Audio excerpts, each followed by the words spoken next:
अस्सलामुअलैकुम dear students, आज हम सॉल्व करेंगे सम ऑफ द क्वेश्चंस जो स्टूडेंट्स ने चूज़ किए हैं from the structure of atom which is chapter number 2 of class 11th। लेकिन उन क्वेश्चंस को सॉल्व करने से पहले मैं चाहूँगा कि आपको कुछ कॉन्सेप्ट्स पता होने चाहिए जैसे कि you should be knowing what does 1 mole by definition mean. अगर आपको कोई पूछेगा what is 1 mole of any substance तो आपको पता होना चाहिए this is actually Avogadro's number of particles of that substance. ठीक है ना। पार्टिकल्स कौन से होंगे? क्या ये एटम्स की बात हो रही है, आयॉन्स की बात हो रही है, फॉर्मूला यूनिट्स की बात हो रही है, मॉलिक्यूल्स की बात हो रही है, या सब एटॉमिक पार्टिकल खुद उसकी बात हो रही है? दैट डिपेंड्स ऑन कि बात किसकी की जा रही है। ठीक है। अगर इलेक्ट्रॉन की बात कर रहे हैं तो Avogadro's number of electrons is equal to 1 mole of electrons. अगर वाटर की बात कर रहे हैं तो Avogadro's number of molecules of water. अगर सोडियम क्लोराइड या किसी और आयनिक कंपाउंड की बात कर रहे हैं तो देन इट इज 6.022 यानी कि into 10⁻23 that is Avogadro's number of formula units of sodium chloride. ठीक है। तो 6.022 इंटू 10⁻23 ये आपको पता होना चाहिए। This is the definition of 1 मोल। ठीक है, एवोगाड्रोस नंबर। ओके, इसके अलावा for 1 electron species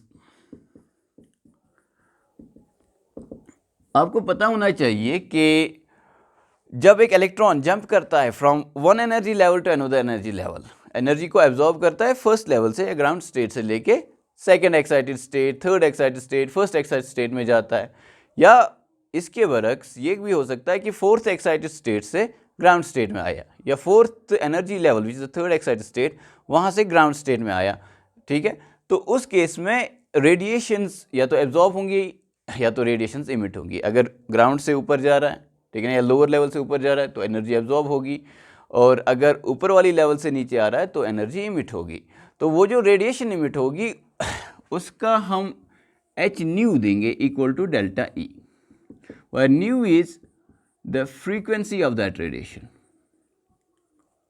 delta E is the energy difference between the 2 shells. जो भी 2 शेल्स की बात हो रही है उनके बीच का एनर्जी डिफरेंस ये है। ठीक है। इसके अलावा we can also write delta E is equal to Rydberg constant z square 1 divided by n1 square minus 1 divided by n2 square. ये भी एक फॉर्मूला बनता है। Delta E is the energy difference between the 2 shells. ठीक है ना। कौन सा शेल? n1 और n2। R H is Rydberg constant. इस रीडबर्ग कांस्टेंट के आपको 2 वैल्यूज मिलेंगे, 2.18 इंटू 10⁻⁻18 अगर आप जूल्स में लेंगे तो, और अगर इलेक्ट्रॉन वोल्ट्स में लेंगे then it is 13.6 electron volts. ठीक है। जिससे ये भी पता चलता है that 2.18 into 10⁻⁻18 joules is equal 13.6 electron volts. फिर आप जूल्स और इलेक्ट्रॉन वोल्ट्स के बीच में जो रिलेशनशिप है ये यहाँ से निकाल सकते हैं। Anyways, okay, what is the meaning of different terms? Delta E is the energy difference between n1 and n2। ठीक है। This is the lower level, this is the higher level. z square is the atomic number, क्योंकि 1 electron species आपका जो है ये hydrogen atom भी हो सकता है, ये हीलियम पॉजिटिव आयन भी हो सकता है, लिथियम 2 पॉजिटिव आयन भी हो सकता है। ठीक है। इसके लिए Z1 है, Z2, Z3 एटॉमिक नंबर की बात कर रहे हैं, no big deal here. Okay, N1 is the lower level, N2 is the higher level. ठीक है। अगर पर्टिकुलरली हाइड्रोजन की बात कर रहे हैं, फॉर हाइड्रोजन, तो Z square will be equal to 1, तो हम लिखेंगे delta E is equal to, और डेल्टा ई के बदले हम क्या लिख सकते हैं? H nu. ठीक है। Is equal to what is it equal to? It's equal to R H which is Rydberg's constant into 1 divided by n1 square minus 1 divided by n2 square. ठीक है। ओके, ये एच न्यू जो है, where nu is frequency, h is Planck's constant। अगर आपसे कोई पूछेगा what is this h? This is Planck's constant, and इसका वैल्यू भी आपको पता होना है, 6.626 into 10⁻⁻34 joule second. Values are also important. ठीक है ना। Units are also important, values तो इंपॉर्टेंट हैं ही, units are also important. H nu ये किसके बराबर लिख सकते हैं? तो आपको पता होना चाहिए that the frequency and wave length, ये जो 2 चीज़ें होती हैं इनका product of an electromagnetic radiation is always equal to the speed of the radiation which is 3 into 10⁸ meter per second। ठीक है। Okay, so h nu is equal to h, देखो यहाँ से देखो, nu is equal to c by lambda, हम लिख सकते हैं h c बाई लेमडा। ठीक है। c क्या है? c is the velocity of electromagnetic radiation, what is it? 3 into 10⁸ meter per second। ये भी आपको पता होना चाहिए। ठीक है बात। ओके, इसके अलावा क्या पता होना चाहिए, मास ऑफ इलेक्ट्रॉन पता होना चाहिए आपको। What is mass of electron, 9.1 into 10⁻³ kilograms. Grams में कितना लिखेंगे, mass of electron is equal to 9.1 into 10⁻³ और +3 विच इज -28 ग्राम्स। ठीक है, चार्ज ऑफ इलेक्ट्रॉन आपको पता होना चाहिए, charge of electron in Coulomb's is 1.602 into 10⁻19 coulomb. ये सिंपल जानकारियाँ आपको पता होनी चाहिए, उसके बाद हम आसानी के साथ सारी क्वेश्चंस को सॉल्व करने की कोशिश करेंगे। ठीक है, so let us start with the first question that has been asked to solve. ये पहला क्वेश्चन ही है एक्सरसाइज से। Calculate the number of electrons which will together weigh 1 gram. Very simple. क्या क्वेश्चन दे रहा है वो लिखते हैं पहले। नंबर ऑफ इलेक्ट्रॉन्स कितने होंगे कि उसका वजन हो जाएगा इक्वल टू 1 ग्राम। ठीक है, तो अच्छे से ध्यान रखेंगे। अगर मैं कहूं एक इलेक्ट्रॉन का वजन कितना होता है, तो आप बोलेंगे 9.1 इंटू 10⁻31 किलोग्राम्स। आप बोलेंगे मुझे ग्राम में नहीं याद है, तो मैं बोलूँगा कोई बात नहीं, किलो का मतलब क्या होता है 10⁻3। तो let us do it. 1 electron is equal to 9.1 into 10⁻31 into 10⁻3 which is the meaning of kilogram. ठीक है, this is equal to 9.1 into 10⁻31 plus 3, तो -28 ग्राम्स। ठीक है, अब कितने ग्राम ये दे रहा है वहां पे, 1 gram, which is much larger than this number. This is like 0.00027 times, उसके बाद 91 है ना। तो this is a very small number, this is a big number. तो मैं कहूंगा 9.1 into 10⁻28 grams is the mass of 1 electron.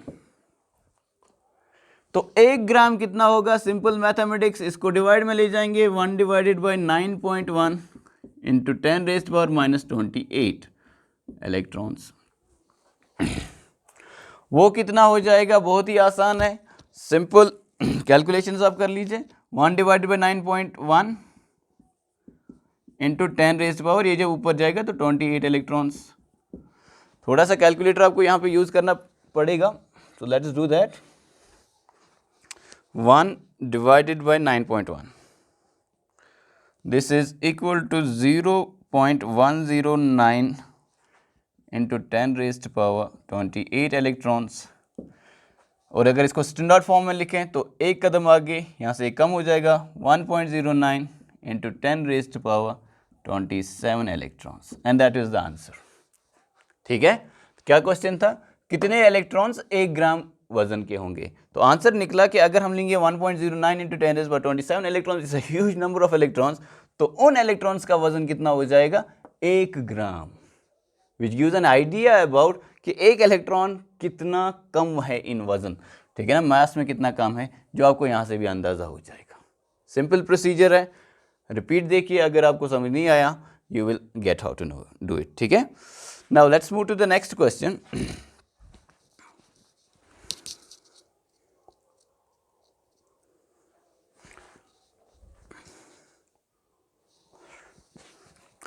The next question is calculate the mass and charge of 1 mole of electron।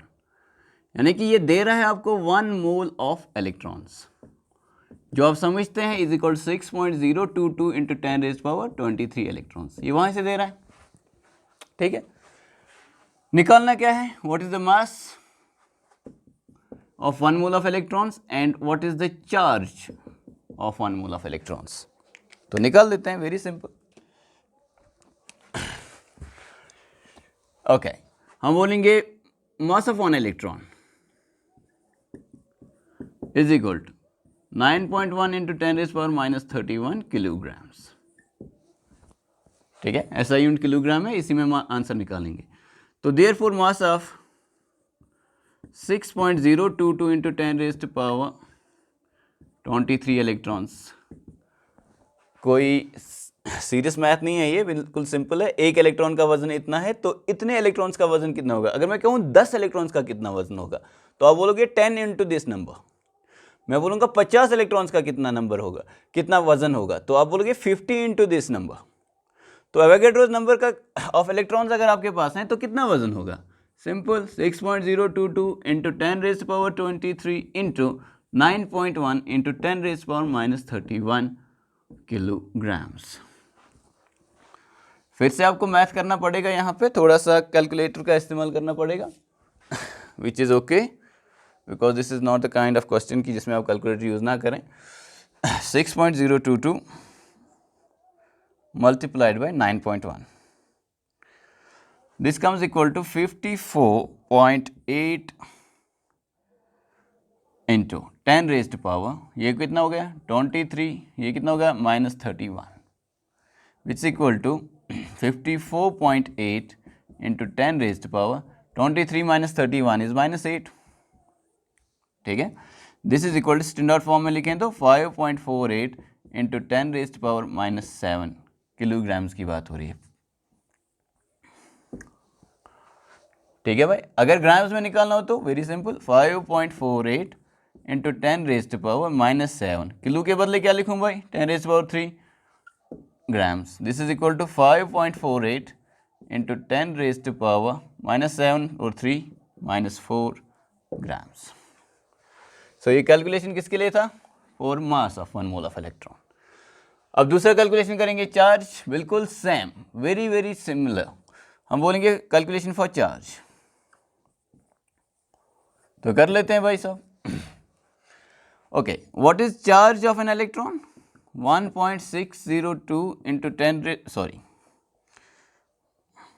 यही तो है 1.602। देखो पहले हमने लिख के रखा है charge of electron 1.602 into 10⁻⁻19 coulombs. ये एक इलेक्ट्रॉन का चार्ज है। बोल रहे 1 मोल ऑफ इलेक्ट्रॉन का कितना चार्ज है? तो obviously charge of 1 mole of electrons is equal to 6.022 into 10 raised to power 23 which is the definition of 1 mole multiplied by, बिल्कुल देखो ये स्टेप यहाँ पे भी है, वहाँ पे मास को मल्टीप्लाई किया, यहाँ पे चार्ज को करना है 1.602 into 10 raised to power -19 coulombs, ठीक है। चलो देखो दिस इज इक्वल टू, फिर से कैलकुलेटर का इस्तेमाल करेंगे हम, 6.022 multiplied by 1.602, this is equal to 9.647, जिसको हम शॉर्ट में 9.65 लिख सकते हैं, ठीक है। चलो 647 ही लिख लेते हैं, 472 इंटू 10 raised to power, ये कितने हैं भाई 23, ये कितना है -19, तो 23 -19, तो चार्ज कितना आएगा 9.6472 into 10 raised to power 4 which is equal to, और ये सारा किस में हो रहा है कोलम्स में, 96472 कोलम्स, जिसको कभी कभी कैलकुलेशंस को इजी बनाने के लिए सिंपली हम लिखते हैं 96500 कोलम्स। ये नंबर आप याद रखेंगे। What is this number? This is charge of 1 mole of electrons, ठीक है, वेरी सिंपल। ये था क्वेश्चन नंबर 1 का सेकंड पार्ट, जिसमें आपको दिया था 1 मोल ऑफ इलेक्ट्रॉन, आपको बोलना था इसका वजन कितना होगा, चार्ज कितना होगा। तो एक इलेक्ट्रॉन का कितना वजन है उसको मल्टीप्लाई करेंगे एवोगैड्रो नंबर से, तो 1 मोल का निकल आएगा। एक इलेक्ट्रॉन का चार्ज कितना है उसको मल्टीप्लाई करेंगे एवोगैड्रो नंबर से, तो 1 मोल का चार्ज आपके सामने होगा, ठीक है। No big deal, simple questions. Let's move to the next one.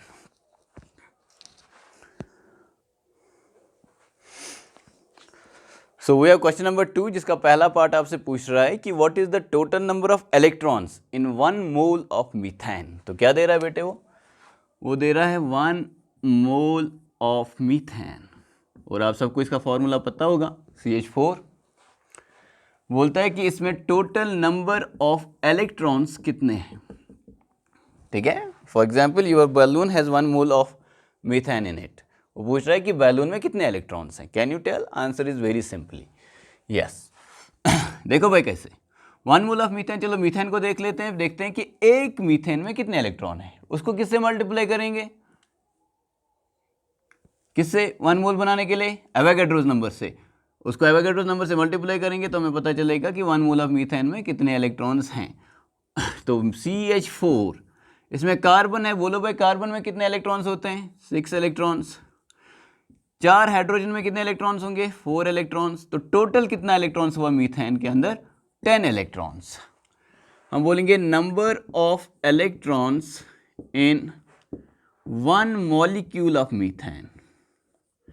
एक मीथेन के मॉलिक्यूल में कितने इलेक्ट्रॉन निकल रहे हैं भाई? 6 इसके, 4 हाइड्रोजन के, 4 हो गए 10 इलेक्ट्रॉन्स। सिंपल है कि नहीं है? Very simple. नेक्स्ट हम क्या बोलेंगे? Therefore, number of electrons in 1 mole of methane कितना आएगा भाई साहब? Is equal to number of electrons in 1 molecule multiplied by 6.022 into 10⁻23। तो कोई मुश्किल नहीं होना चाहिए, ये है 10⁻1, यह 10⁻23, 6.022 into 10⁻24 electrons are present in 1 mole of methane. ठीक है? What is the next part of this? Find total number and total mass of neutrons in 7 milligram of carbon 14. तो कार्बन का जो एक आइसोटोप है which is radioactive carbon 14 which is also used for carbon 14 dating to get the ages. Okay. Carbon 14 दे रहा है, कितना दे रहा है भाई साहब? 7 मिलीग्राम दे रहा है।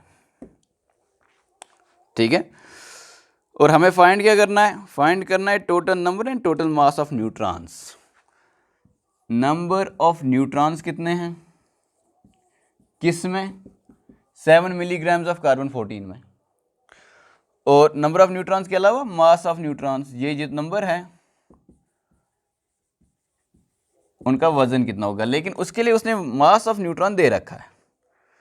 मास ऑफ न्यूट्रॉन उसने दे रखा है is equal to 1.675 into 10⁻⁻27 kilograms.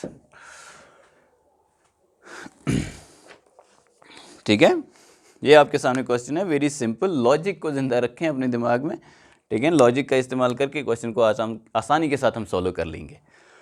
चलो देख लेते हैं भाई। हमारे पास क्या है?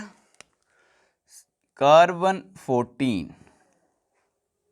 ठीक है, अगर मेरे पास इस कार्बन 14 का 1 मोल होता तो उसका वजन कितना होता? 14 ग्राम्स।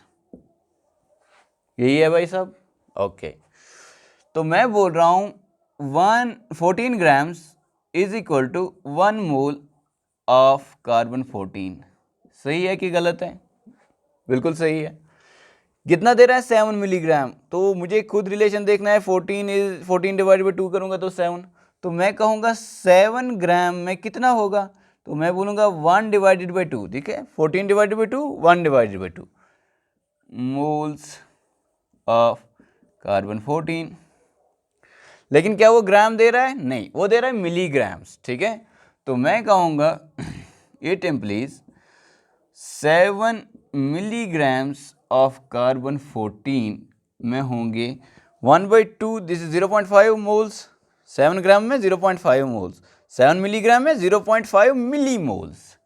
0.5 millimoles of carbon 14। ठीक है, तो हमें पता चला कि कितने हैं? 0.5 मिलीमोल्स ऑफ कार्बन 14 है। ठीक है, हमें न्यूट्रॉन निकालना है। अब आप मुझे बोलिए, ये यहाँ पे हम अलग से सॉल्व करेंगे। ये है कार्बन 14, एटॉमिक नंबर क्या होता है कार्बन का? 6।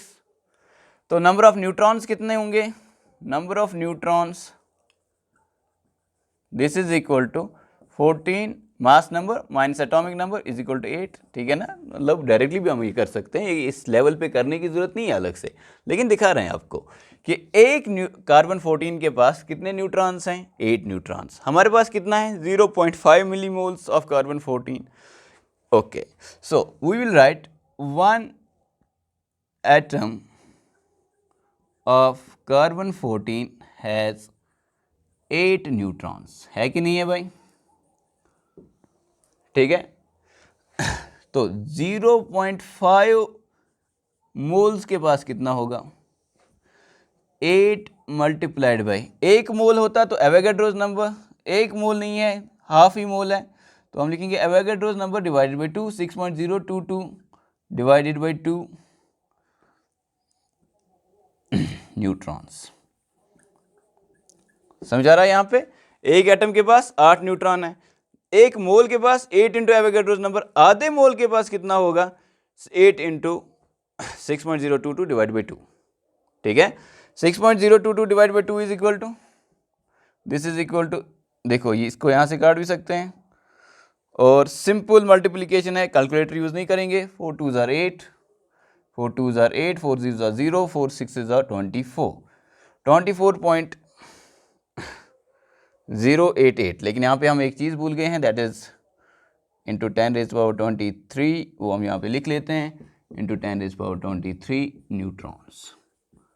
तो वो कितना न्यूट्रॉन्स हो गया 2.4088 इंटू 10 रेज़ पावर, देखो एक कदम पीछे एक ये बढ़ जाएगा 24 न्यूट्रॉन्स। तो बहुत ही सिंपली हमने निकाला कि न्यूट्रॉन कितने हैं। फिर से देखो भाई साहब, आपको कार्बन 14 दे रहा है, एक आइसोटोप है कार्बन का, इसमें ये कितना दे रहा है 7 मिलीग्राम्स। बोल रहा है बोलो भाई इसमें कितने न्यूट्रॉन है। अगर वो बोलता मेरे पास यहाँ पे एक कार्बन 14 है, तो एक कार्बन 14 के पास कितने न्यूट्रॉन्स हैं 8। तो पहले हम नंबर निकालेंगे कितने कार्बन 14 है, ठीक है ना, उसको मल्टीप्लाई करेंगे 8 से, तो हमको पता चल जाएगा that will be the number of neutrons. Okay, तो हमने बोला एक 14 ग्राम अगर आपके पास कार्बन 14 है तो वो हो गया 1 मोल ऑफ कार्बन 14। तो 7 ग्राम्स अगर है तो आधा मोल, 7 मिलीग्राम्स है तो आधा milli mole, 0.5 milli moles of carbon 14। That is the number of ये ना कार्बन 14 जो हमारे पास है। ओके अब आप देखो, हाँ बट ये जो हमने आंसर निकाला है that is the answer for 0.5 moles. हमें आंसर किसके लिए निकालना है 0.5 मिली मोल्स के लिए। तो इसको हम ऊपर से अब फिर से देखेंगे, दिस क्वेश्चन कंटिन्यूज हियर। यहाँ पे देखो भाई, ये वाला यहाँ पे कंटिन्यू कर रहे हैं, आधे मोल में इतना निकला, तो 0.5 मिली मोल्स में कितना होगा milli moles of carbon 14 have neutrons equal to, ये कितना 2.4088 into 10 raised to power 24 multiplied by 10 raised to power -3, क्योंकि मिली का मतलब क्या होता है 10 raised to power -3। This is equal to 2.4088 into 10 raised to power 21 neutrons. ठीक है, अब मास ऑफ 1 न्यूट्रॉन कितना है 1.675 इंटू 10 raised to power -27। तो हम बोलेंगे mass of 1 neutron is equal to 1.675 into 10 raised to power -27 kilograms. Therefore mass of, अब neutron है कितने हमारे पास 2.4088 into 10 raised to power 21 neutrons, कितना हो जाएगा बच्चे, that is equal to 2.4088 into 10 raised to power 21 multiplied by 1.675 into 10 raised to power -27 kilograms. Okay, so we'll use the calculator here, which is equal to 2.4088 multiplied by 1.675, 4.03 into 10 raised to power 21 और -27 हो गया -6 kilograms. This is equal to 4.03 into 10 raised to power -3 grams. ठीक है, चाहे आप kilograms में दो या ग्राम्स में दो, that will be your answer. ठीक है, समझ में आ गया। ये यहाँ से तो बिल्कुल आसान है सिर्फ आपका मसला ये था कि आपको नंबर ऑफ न्यूट्रॉन्स निकालना था कि 7 मिलीग्राम ऑफ कार्बन 14 में न्यूट्रॉन्स कितने हैं, तो वो प्रोसीजर हमने कर लिया। उसके बाद जब नंबर ऑफ न्यूट्रॉन्स निकला हमें, तो उसको सिंपली मल्टीप्लाई किया एक न्यूट्रॉन के वजन से, तो हमें पता चलेगा कितना वजन है। ठीक है, this is equal to 4.03 milligrams. Total कितना दिया था 7 मिलीग्राम, उसमें से 4.03 मिलीग्राम क्या है न्यूट्रॉन्स है, बाकी का जो होगा 2.97 वो क्या होगा, वो होंगे ऑब्वियसली प्रोटॉन्स। ठीक है, okay let's move ahead. Okay, तो नेक्स्ट पार्ट जो इसका है उसमें वो दे रहा है 34 milligrams of ammonia. 34 milligrams of ammonia. This is given. ठीक है, और पूछ क्या रहा है? प्रोटॉन्स के बारे में पूछ रहा है. What is the number of protons and what is the mass of protons?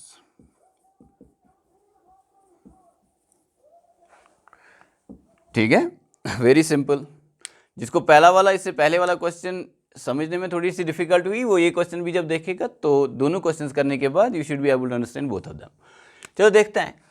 34 and ammonia. देखो अमोनिया का मोलर मास कितना है? 14 + 3 17.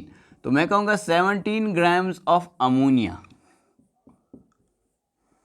ठीक है, इज इक्वल टू 1 मोल. लेकिन हमारे पास कितना है? 34 मिलीग्राम्स. तो पहले मैं 34 ग्राम्स कर दूंगा. 34 grams of ammonia is equal to how many? तो हम बोलेंगे 2 मोल्स. लेकिन अगर वो ग्राम नहीं मिलीग्राम की बात कर रहा है तो मैं कहूँगा 34 milligram of ammonia is equal to 2 millimoles of ammonia.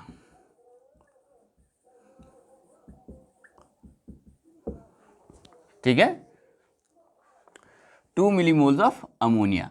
अगर आप डायरेक्टली निकालना चाहते हो तो आपको पता भी formula, number of moles is equal to given mass by molar mass.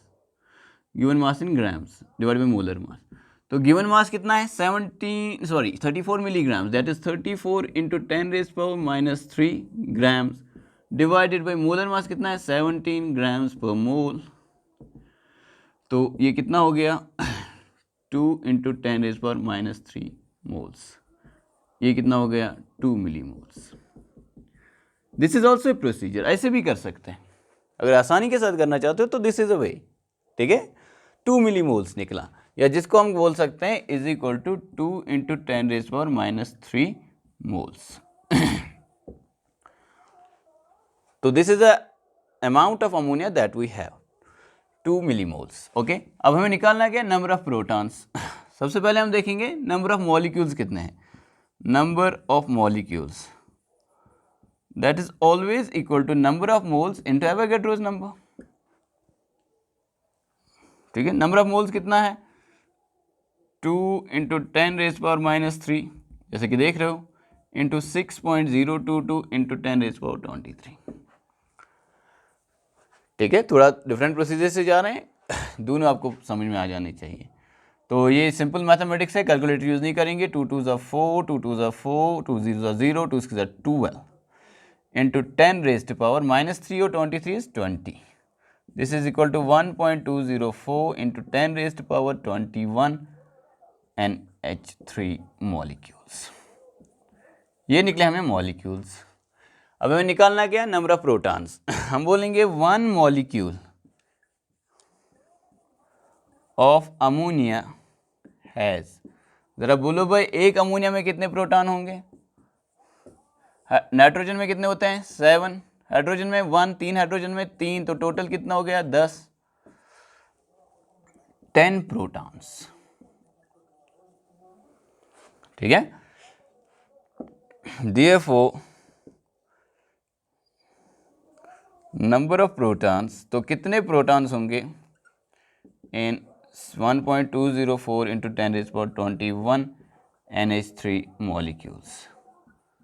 तो simply will be equal to 10 multiplied by 1.204 into 10⁻21. किसके बराबर हो जाएगा? 1.204 इंटू 10⁻22 प्रोटॉन्स. ठीक है, तो नंबर ऑफ प्रोटॉन्स हमें निकल गया 1.204 इंटू 10⁻22. ठीक है, उसके बाद क्या निकालना है? मास. प्रोटॉन का मास नहीं दिया है उसने, तो हमें पता होना चाहिए 1.67 इंटू 10⁻27 किलोग्राम्स या -24 ग्राम्स. यहाँ पे एक छोटे से डब्बे में कर लेते हैं mass. Mass of 1 proton is equal to 1.67 into 10⁻27 kilograms. Therefore, mass of 1.204 into 10⁻22 protons is equal to 1.67 into 1.204 into 10 raised power -27 into 10 raised power 22 kg। ठीक है, सिंपली मल्टीप्लाई कर रहे हैं दो चीज़ों को और कुछ नहीं है ये। तो यहाँ पे थोड़ा सा हम कैलकुलेटर का इस्तेमाल करेंगे भाई। So what is this?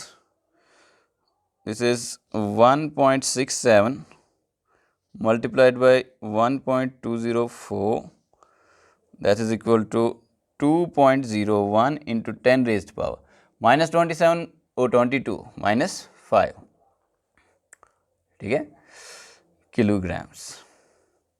This is equal to 2.01 into 10 raised power, grams बनाने के लिए इंटू 10 रेज़्ड पावर -5 + 3 -2, ठीक है। This is grams. वो कितना हो जाएगा? वो होगा 20.1 मिलीग्राम्स, ठीक है, and that's your answer. Okay, तो आपको दिया क्या था? 34 मिलीग्राम्स ऑफ अमोनिया। आपको क्या निकालना था? Number of protons and mass of protons, ठीक है। नंबर ऑफ प्रोटॉन निकलेगा, उसको मल्टीप्लाई करना है मास ऑफ 1 प्रोटॉन से, तो वो मास ऑफ प्रोटॉन निकलेगा, total mass of protons in 34 milligrams of ammonia. तो हमने क्या बोला? तो हमने बोला 17 ग्राम अमोनिया का 1 मोल होता है, 34 ग्राम्स 2 मोल्स होंगे, 34 मिलीग्राम्स 2 मिली मोल्स होंगे। ये एक तरीका है जो हम लॉजिकली जाएंगे, लेकिन हमारे पास दूसरा तरीका भी है कि नंबर ऑफ मोल्स के लिए फॉर्मूला है। Number of moles is equal to weight in grams या mass in grams divided by molar mass.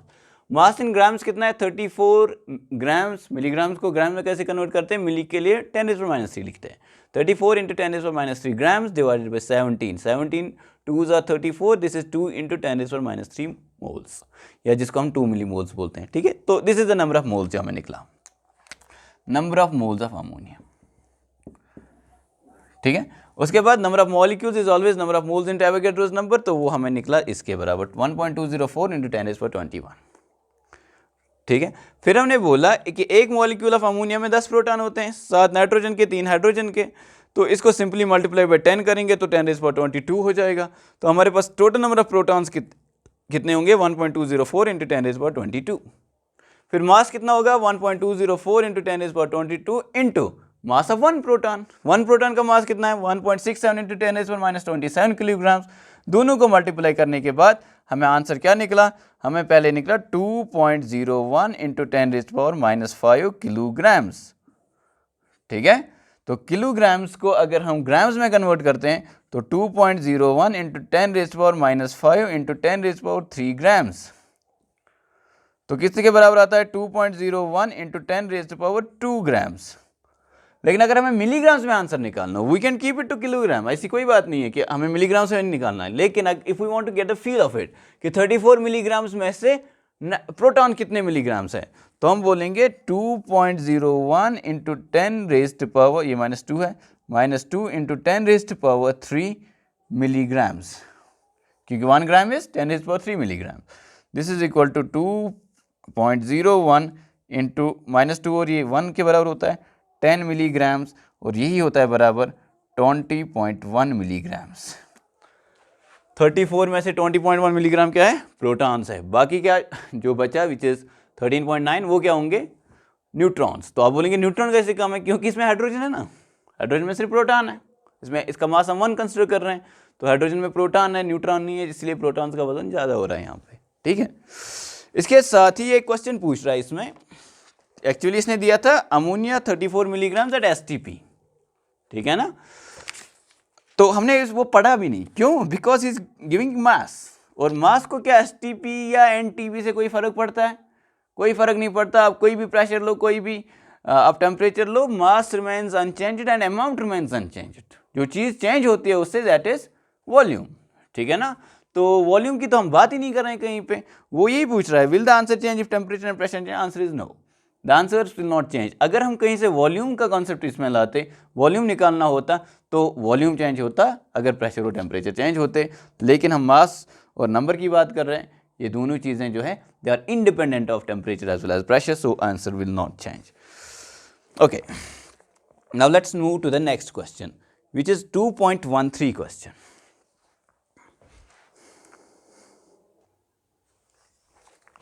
तो क्वेश्चन नंबर 2.13 में क्या पूछ रहा है, what is the wavelength of light emitted. तो हमें क्या निकालना है भाई साहब, वेवलेंथ निकालना है। What is the wavelength of light emitted when the electron in a hydrogen atom की बात कर रहा है,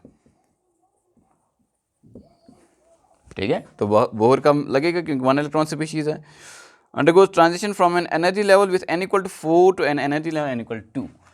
ये बोल रहा है n4 से n2 जा रहा है इलेक्ट्रॉन, ठीक है। थर्ड एक्साइटेड स्टेट से फर्स्ट एक्साइटेड स्टेट में जा रहा है। ओके तो आपको बोलना है जब ऐसा होगा तो जो वहाँ पे रेडिएशन निकलेगी तो उस लाइट की जो है वेवलेंथ कितनी होगी। Very simple question of course. ये देखिए फॉर्मूला हम पहले ही बना चुके हैं, ये ठीक है। तो हमें लैम्डा निकालना है, वेरी सिंपल। देखो भाई हमने इससे पहले बोला delta E is equal to H nu, इसी को हमने बोला एच सी बाई लैम्डा क्योंकि frequency is equal to C by lambda. तो लैम्डा किसके बराबर होगा, लैम्डा इधर डेल्टा ई नीचे, H C by delta E, ठीक है। एच इज प्लैंक्स कांस्टेंट जो हमें पता है, C is the velocity of light वो भी हमें पता है। तो हमें डेल्टा ई निकालना है। तो पहले कैलकुलेशन हम करेंगे डेल्टा ई की। डेल्टा ई के लिए क्या फॉर्मूला है भाई, रीडबर्ग कांस्टेंट। सो n2 यहाँ पे कितना है भाई 4, n1 कितना है 2, ठीक है। रीडबर्ग कांस्टेंट इनटू, क्योंकि z इज 1 तो 1 square is 1, 1 divided by n1 square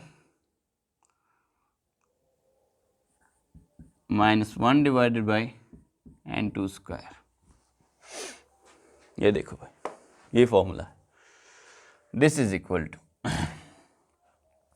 हम प्लैंक्स कांस्टेंट यूज करने वाले हैं, वो जूल्स में है, ठीक है। जूल सेकंड उसका यूनिट है, तो हम रीडबर्ग कांस्टेंट भी जूल वाला इस्तेमाल करेंगे। 2.18 इंटू 10 रेज़ पावर माइनस 18, ठीक है, into 1 divided by 2 square is 4 minus 1 divided by 4 square is 60 joules. This is equal to 2.18 into 10 raise power minus 18 into 16 1 जा 16, 16 minus 4 is 12 divided by 4 into 16, ऐसे भी लिख सकते हैं 4 इंटू 16 ताकि कसर काटना आसान हो जाए, जूल्स। दिस इज 4 1 जार एंड दिस इज 4 3 जार। This is equal to 2.18 into 3 divided by 16 multiplied by 10 raise power minus 18 joule. चलो उसको कैलकुलेटर पे थोड़ा सा कर लेते हैं। बात समझ आ रही है ना, सिंपल कॉन्सेप्ट है ये। फॉर्मूला आपको पता होनी चाहिए और आपको अंदाजा होना चाहिए अप्लाई कैसे करना है, बस ये हो गया। क्वेश्चन तो यहीं पे खत्म है, उसके बाद मैथ है, तो मैथ कर लेते हैं पहले। 2.18 multiplied by 3 divided by 16 that's equal to 0.408 into 10 raise power minus 18 joules, और इसको हम स्टैंडर्ड फॉर्म में लिखेंगे 4. डेल्टा ई हमें निकला 4.08 into 10 raised power minus 19 joules, ठीक है।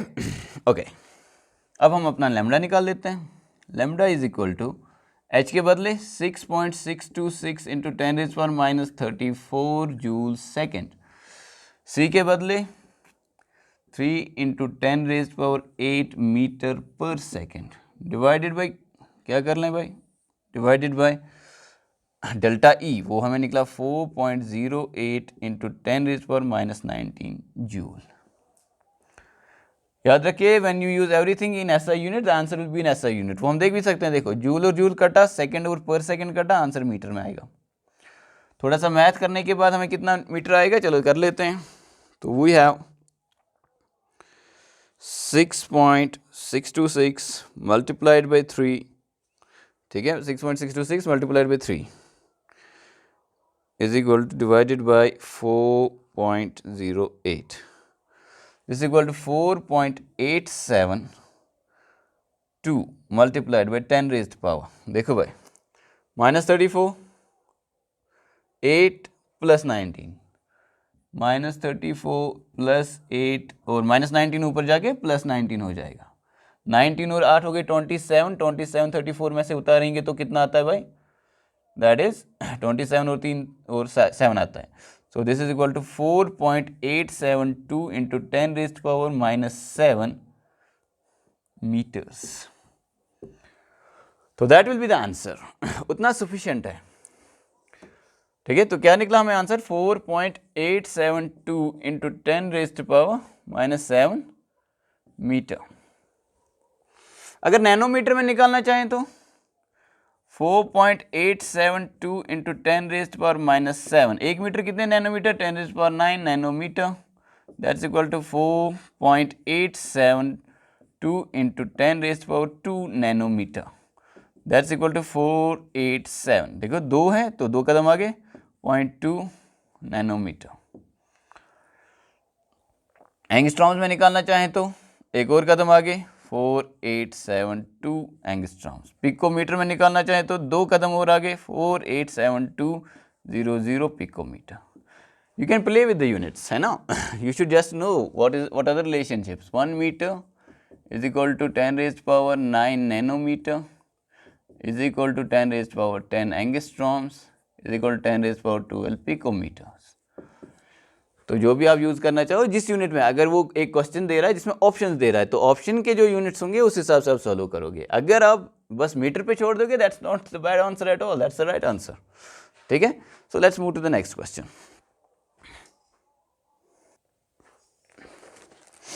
Next question is question 2.14 which says how much energy is required to ionize the hydrogen atom if the electron occupies n equal to 5 orbit। ठीक है, तो ground state में नहीं है, fourth excited state में electron है हाइड्रोजन के, और बोलता है कितना हाइड्रोजन। देखो अगर पहले वाले में होता तो 13.6 इलेक्ट्रॉन वोल्ट्स, जितना एक एनर्जी लेवल का एनर्जी होता है उतनी एनर्जी आपको सप्लाई करनी पड़ती है उसको वहाँ से निकालने के लिए, ठीक है। ओके, तो compare your answer with the ionization enthalpy of hydrogen atom, energy required to remove the electron from n equal to 1 orbit. क्योंकि आयोनाइजेशन एनर्जी हम सब जानते हैं, ionization energy is defined for the ground state, ठीक है ना। तो बोलता है n इक्वल टू 5 में इलेक्ट्रॉन है in case of hydrogen atom, कितना एनर्जी लगेगा इसको आयोनाइज करने के लिए। सिंपली आपको E5 निकालना है। E5 कितना होगा भाई, माइनस रिडबर्ग कांस्टेंट Z²/n², ये फॉर्मूला है बोर का। This is equal to minus Rydberg constant 13.6 into Z का स्क्वायर 1 और 25 इलेक्ट्रॉन वोल्ट्स। इतनी एनर्जी हमें लगेगी इसको वहाँ से बाहर निकालने के लिए, ठीक है। अगर ये E1 में होता, क्वेश्चन ये है, तो कितना एनर्जी कम लगेगा E5 में। देखो E5 में कम एनर्जी लगेगी, ज़्यादा ऑब्वियसली कम। ये न्यूक्लियस है, ये first shell, second shell, third shell, fourth shell and this is fifth shell. Bohr के हिसाब से बना रहे हैं। इलेक्ट्रॉन यहाँ होगा तो न्यूक्लियस के बहुत नज़दीक है, तो बहुत ज़्यादा एनर्जी लगेगी निकालने के लिए। वो एनर्जी किया है हाइड्रोजन के केस में, we know that is 13.6 electron volts. और अगर इस वाले शेल में है तो कितना कम हो रहा है, 13.6 divided by this is n equal to 5, 25, ठीक है। तो E1 एक्चुअल में कितना है, -13.6 electron volt.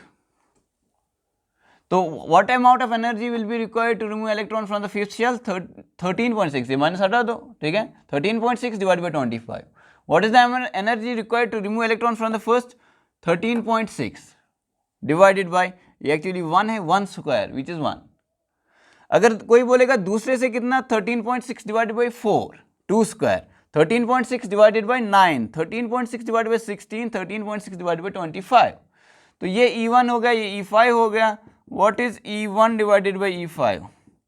That is equal to E1 कितना है, -13.6 electron volts divided by E5 कितना है, -13.6 डिवाइडेड बाई 25। तो ये और ये कट जाएगा, 25 ऊपर चलेगा, is equal to 25। So E1 is equal to 25 E5, ठीक है ना। तो आयोनाइजेशन एनर्जी पहले वाले शेल की कितनी होगी, 5वें वाले शेल से 25 टाइम्स मोर। समझ रहे इस बात को, ठीक है। That was the conceptual question कि आपसे पूछ रहा है कि E5 से कितना निकालना है, तो इसको आप डिवाइड करके सिंपली सिंप्लीफाई भी आंसर कर सकते हो, मतलब आप ऐसे आंसर लिख सकते हो अगर आप थोड़ा कैलकुलेटर का इस्तेमाल करें. That will B 13.6 divided by 25, 0.544 electron volts, इतनी एनर्जी लगेगी. ठीक है ना. किस वाले शेल से निकालने में? पांचवें शेल से निकालने में. पांचवें शेल की खुद की उस शेल में इलेक्ट्रॉन की एनर्जी कितनी है? Energy of an electron in an atom is always negative, वो माइनस 0.5444 इलेक्ट्रॉन वोल्ट्स होगी. इसका मतलब हुआ कितनी एनर्जी लगेगी इसको निकालने के लिए? पुल्स एनर्जी सप्लाई करनी है 0.5444 इलेक्ट्रॉन वोल्ट्स. ठीक है ना. तो उसको हमने E1 के साथ कंपेयर किया. हमने बोला कि E1 से कितनी एनर्जी ज़्यादा, E1 से निकालने के लिए इलेक्ट्रॉन को कितनी ज़्यादा एनर्जी आपको देनी पड़ेगी? 25 times. And we can generalize this. E2 से देखो ये E5 है, E5 से निकालना 25 टाइम्स ईजियर है, E2 से निकालना 4 टाइम्स ईजियर है, E3 से निकालना 9 टाइम्स ईजियर. ठीक है ना. और E4 से निकालना 16 टाइम्स ईजियर. यानी कि E1 is equal to 4 times E2 is equal to 9 times E3 is equal to, देखो 3 3 ज़ा 9, 2 2 ज़ा 4, 16 times E4 is equal to 25 times E5 is equal to 36 times E6 is equal to 49 times E7. ठीक है. तो इस question से हमने कई चीज़ें सीख ली. Let's move to the next one. Next question देखो बहुत ही आसान है. Question 2.22, which of the following are isoelectronic species that's having the same number of electrons? We know isoelectronic means same number of electrons. ये दे रहा है sodium positive, K positive, magnesium 2 positive, calcium 2 positive, sulphide ion and argon. बोलता है isoelectronic कौन है इनमें से? तो सब में नंबर ऑफ इलेक्ट्रॉन निकालेंगे, बात आसान. सोडियम में 11 और सोडियम प्लस में एक इलेक्ट्रॉन बाहर निकला है. देखो सोडियम का atomic number 11, potassium 19, magnesium 12, calcium 20, sulphur 16 and argon 18. Minus का मतलब कितने इलेक्ट्रॉन गेन हुए हैं, प्लस का मतलब कितने इलेक्ट्रॉन लूज हुए हैं. 11 में से एक लूज हुआ है तो कितने रहे? 10 पोटेशियम. 19 में से एक लूज हुआ है तो 18. 12 में से 2 लूज हुए तो 10, तो कुछ दिखा हमें यहाँ पे.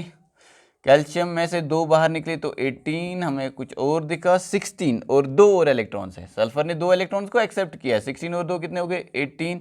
आर्गन जो है वो न्यूट्रल है ऑब्वियसली, तो उसमें 18 इलेक्ट्रॉन. तो आइसो इलेक्ट्रॉन कौन कौन हो गए? सोडियम पॉजिटिव और magnesium 2 positive, these are isoelectronic with 10 electrons each. और बाकी जो हैं के पॉजिटिव हो गया, कैल्शियम 2 पॉजिटिव हो गया, सल्फाइड हो गया और आर्गन हो गया, ये सारे जो हैं इनमें 18 इलेक्ट्रॉन्स ईच. तो ये भी आइसो इलेक्ट्रॉनिक हो गए. So we have 2 sets of isoelectronic species here. एक सेट है सोडियम मैग्नीशियम का, दूसरा है पोटेशियम कैल्शियम सल्फाइड और आर्गन का. ठीक है. Okay, there are some other questions that will do in the next lecture. Thanks for watching today's lecture. Hopefully you join for the next one as well. See you then.